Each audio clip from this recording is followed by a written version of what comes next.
नमस्कार दोस्तों, स्वागत है आपका आज के वीडियो में। और आज हम बात करने वाले हैं एक ऐसे टॉपिक पर जो बहुत ही इम्पोर्टेंट है।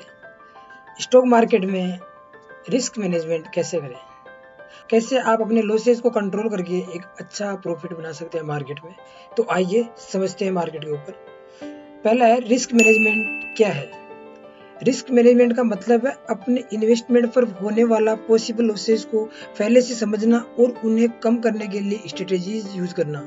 स्टॉक मार्केट में रिस्क को कम्प्लीटली हटा नहीं सकते हैं, लेकिन सही प्लानिंग से उसे बहुत हद तक, काफी हद तक कम कर सकते हैं लॉसेस को। स्टॉक मार्केट में रिस्क के टाइप्स क्या क्या टाइप्स है। पहला है मार्केट रिस्क, क्योंकि पूरा मार्केट है वो कभी भी गिर सकता है, पहला रिस्क। दूसरा रिस्क क्या है, कंपनी रिस्क।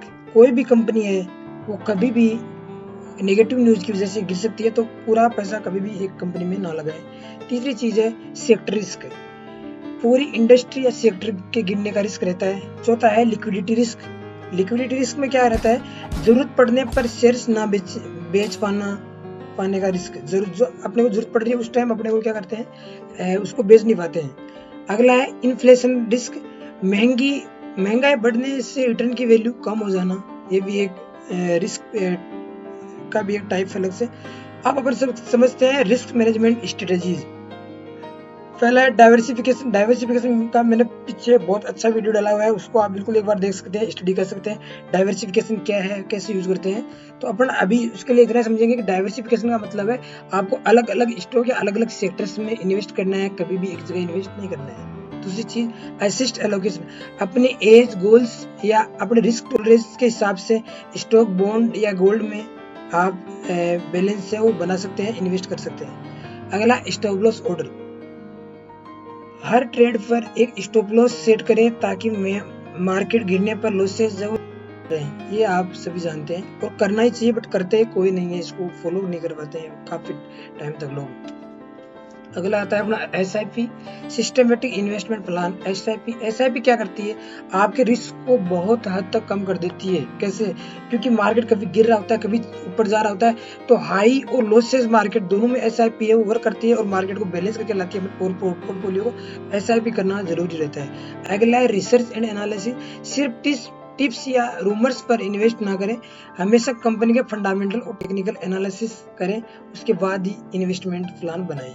अगला इमरजेंसी फंड, अपने हमेशा 3 से 6 महीने का आपको फंड लेके चलना है। मार्केट कभी भी गिर सकता है, तो गिरे हुए मार्केट में आपको अपना है प्रिंसिपल अमाउंट है वो सेलिंग नहीं करनी पड़ेगी, अपने होल्डिंग को बेचना नहीं पड़ेगा, इसलिए आपको 3 से 6 महीने का फंड लेके चलना है। अगला आता है कॉमन मिस्टेक्स जो अवॉइड करनी चाहिए, पूरा पैसा एक स्टॉक या सेक्टर में कभी ना लगाए, स्टॉप लॉस लगाना ना भूले और शॉर्ट टर्म लॉसेस से घबराकर पैनिक सेलिंग ना करें।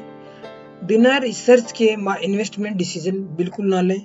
रियल लाइफ एग्जांपल क्या है, मान लीजिए किसी ने पूरा पैसा सिर्फ एक ही फार्मा स्टॉक में लगा दिया, अगर उस कंपनी पर कोई नेगेटिव न्यूज आई तो पूरा पोर्टफोलियो गिर सकता है। लेकिन अगर उससे फार्मा, IT, FMCG, डिफेंस, अलग अलग सेक्टर्स में या गोल्ड में अगर आपने डिवाइड किया होता तो लॉस है वो उतना नहीं होता जितना पहले हुआ है, बहुत कम हद तक, काफी हद तक कम हो जाता है। और रिस्क मैनेजमेंट के लॉन्ग टर्म बेनिफिट्स क्या है। रिस्क मैनेजमेंट से आप अपने पोर्टफोलियो को मार्केट के उतार चढ़ाव से बचा सकते हैं और लॉन्ग टर्म में कंपाउंडिंग का पूरा फायदा उठा सकते हैं। कंपाउंडिंग का पूरा फायदा वही उठाता है जो लॉन्ग टर्म के लिए इन्वेस्टमेंट करता है और रिस्क मैनेजमेंट सही से करके चल पाता है। तो दोस्तों आज हमने सीखा स्टॉक मार्केट में रिस्क मैनेजमेंट कैसे करें, कौन सी स्ट्रेटेजी यूज करनी है। अगर आपको ये वीडियो पसंद आई है तो लाइक करें, चैनल को सब्सक्राइब करें और ऐसे ही इन्फॉर्मेटिव वीडियोस के लिए मुझे फॉलो कीजिए। और अगर कोई आपका सवाल है तो कमेंट में पूछ सकते हैं। तब तक के लिए हैप्पी इन्वेस्टिंग।